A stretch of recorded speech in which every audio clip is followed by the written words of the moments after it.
Hi everyone, welcome back to my channel. My name is Gretchen, and today I'm here with another Women's Prize for Nonfiction shortlist review, and today I'll be talking about Private Revolutions by Yuan Yang. Now, this was a very fascinating book to me, and it's not necessarily going to be a book that I think is going to be everybody's cup of tea, and I honestly wasn't sure if it was going to be mine going into it either, but I did enjoy my time spent with this book. This was a book that tapped into the lives of 4 Chinese women. They were all born within the 80s and the 90s during a time in which the Chinese economy was really seeing a lot of growth and rapid change, and the book really focused on how they adapted and how they were able to fight for their own financial independence and stability. Now, I will be the first to admit economics and financial subjects are definitely not in my wheelhouse.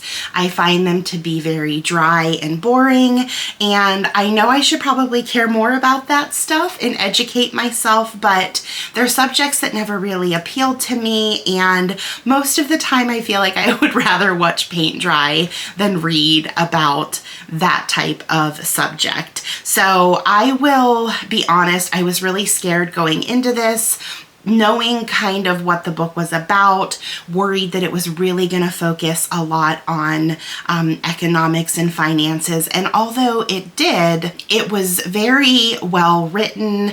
And even though it was written by a journalist for the Financial Times, it didn't feel like it was bogged down with a lot of jargon. And it really truly was just a story about these women. And it was a very compelling story about each of them. We learn about these women's lives, we learn about their families and their struggles, and their stories were so different, but each of them was really engaging and very easy to just kind of get lost in and caught up with them because they really were such, or are, I should say, fascinating women. Now, the women that we followed in this book, they came from very different backgrounds, and each of them had a very unique story. Some of them came from very impoverished upbringings. Some of them had greater means and came from more middle-class families. So to see that difference between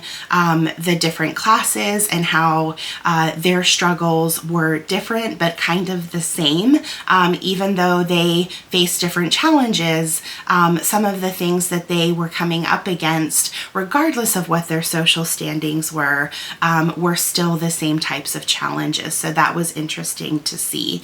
But not only that, each of their stories had so many different layers to it, and it just wasn't focusing on the financial aspects of their lives. And it was also nice to be able to see a glimpse into a culture, or cultures I should say, that I know very little about. And although their stories were really difficult to read sometimes because they really did have a lot of things stacked against them, each of them displayed a tremendous amount of resilience, and each of the stories and each of the women was very inspiring. And I think that one of the things that I enjoyed the most about this story, or this book I should say, is that we learned about everything that they were doing to fight for themselves, to get to that place where they were comfortable with money and they didn't have to worry, and they could live comfortably.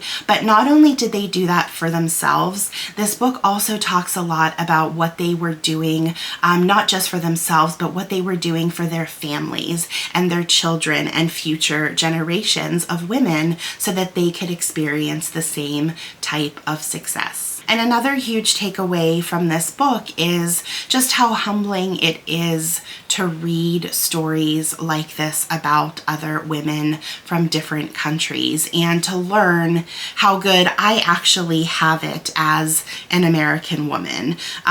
Reading something like this is a great reminder that I have a lot to be thankful for, and even when I sometimes feel like women are being oppressed in America, I need to remember to put that into perspective and remember that what I find to be oppression could be another woman's goal in her home country.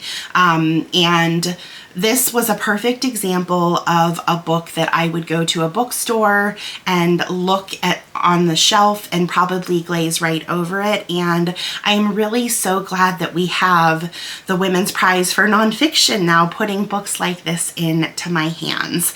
And even though I know that this book might be a challenging read for some, I do think that it has a spot on this short list and it definitely deserves to be it. And I'm very glad that I was provided an opportunity to not only find out about it, because it was not one that was on my radar, but also get a chance to read it and experience it as well. Now, this is my 5th review from the Women's Prize for Nonfiction. I have one more review to release, and then they are going to be making the announcement for the winner late this upcoming week. So I will also try to put out a video ranking my preference of the books in order, and then ultimately talking about or predicting which book that I think will be the winner. So until we read again, bye!